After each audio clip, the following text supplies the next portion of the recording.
Hey guys, so quick look at the Garmin echomap 64CV with GT23 transducer installed on the Bayliner Element E16.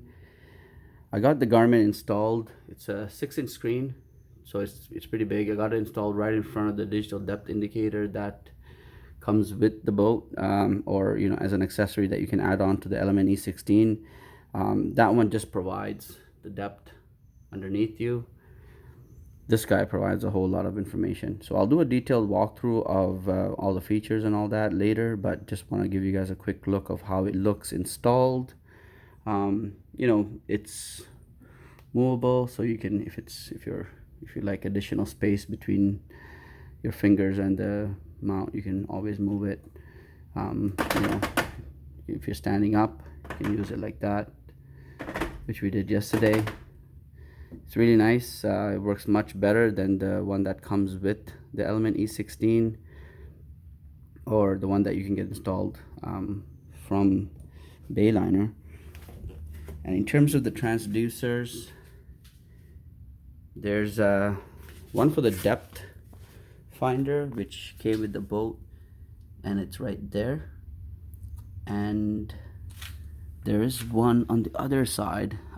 Initially the dealer said they wanted to put the second one right here, and I said no, I prefer to have it on the other side, just in case there's any interference or anything like that. So sorry, I got them to basically install it on the other end. Let's do a walk through the boat.